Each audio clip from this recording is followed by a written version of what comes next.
All right, so you're here with us again, which means you are ready for another deep dive and you want to get right to it. That's right, no time to waste. And today we are looking at Psalm 112. Okay, Psalm 112, got it. And we'll be using the New Living Translation as found on YouVersion. Yes, YouVersion, excellent resource. And the thing is, this psalm, well, it's kind of unique. It's structured as a Hebrew acrostic poem. Acrostic poem. Yeah, so each line, well, except for that initial praise part, it starts with the next letter in the Hebrew alphabet.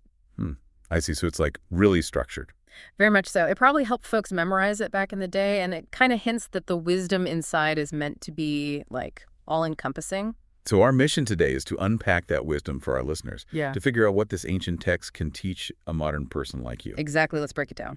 Sounds good. So the psalm starts off by saying, praise the Lord. Yeah. It gets right to it. And then it connects joy with fearing the Lord and delighting in obeying his commands. Right out the gate. And it's interesting, because it's pointing to this idea that real happiness comes from, well, aligning yourself with a certain set of principles. Yeah, fearing the Lord. I mean, that sounds kind of intense. Well, it's not about being afraid, not in the way we usually think about fear. Oh. It's more about deep respect, reverence for something, or someone wiser than yourself. So like maybe the satisfaction you get when you've mastered a skill or when you follow the rules of a game and it leads you to win. Exactly. It's that feeling of, like, being in sync with something bigger.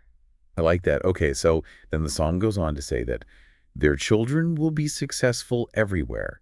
An entire generation of godly people will be blessed. So it's talking about blessings, but it's not just for the person following those principles.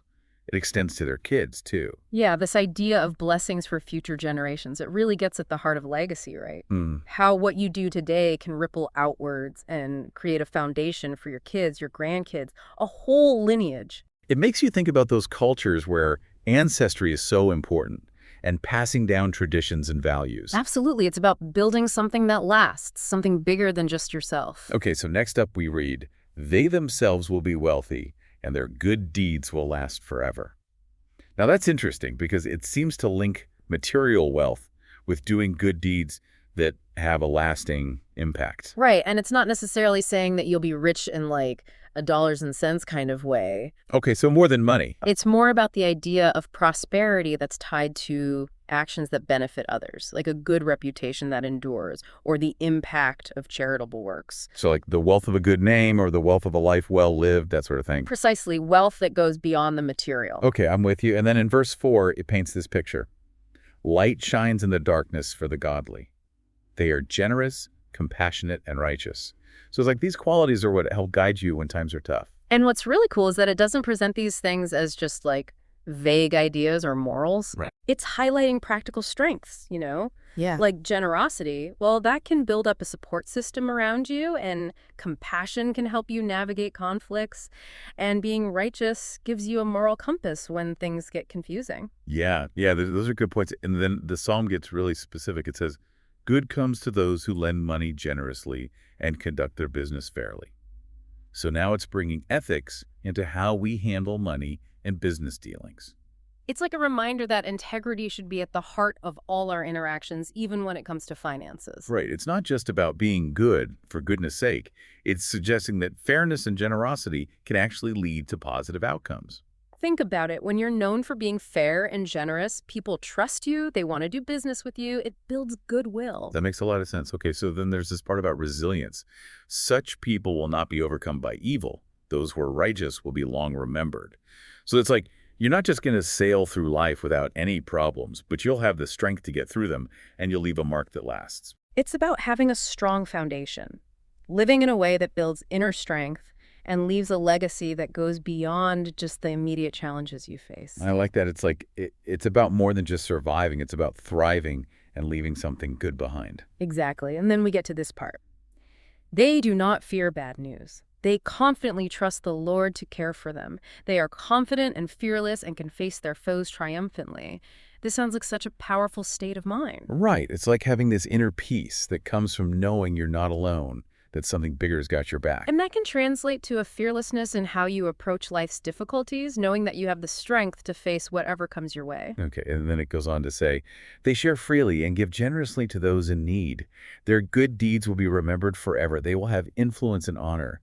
So again, generosity keeps coming up. and it's connected with respect and having a positive impact. It's like this beautiful cycle. You give freely, it helps others, and it also elevates you in the eyes of others. It builds social capital. Yeah, it's interesting because sometimes we think of generosity as like a sacrifice, but this psalm is suggesting that it actually benefits the giver too. Absolutely. It's not a zero-sum game, it's a win-win. Okay, so finally we get this contrasting view. The wicked will see this and be infuriated. They will grind their teeth in anger. They will slink away, their hopes thwarted. It's like they're seeing the good that comes to those who live by these principles, and they're not happy about it. And it kind of makes you think about why they're reacting that way. Maybe it's envy, maybe it's frustration that they haven't experienced those positive results themselves. Right, maybe it's a reflection of their own choices, a sort of like what if kind of feeling. Yeah, it definitely adds another layer to the whole picture. So taking it all in, Psalm 112 lays out a pretty compelling case for how our character, our actions, and the good that comes from them are all interconnected. And it's not just about us, it affects our community too. And what's amazing is how relevant this ancient wisdom still is today. It offers a blueprint for a fulfilling life. So here's something for you to think about. Which of these principles really stood out to you today? And how could you, really focusing on that one area, how could that start to make a positive change in your life and in the lives of those around you? It's worth reflecting on. It's a powerful message. Thanks for joining us for this deep dive. Until next time. See you then. Bye.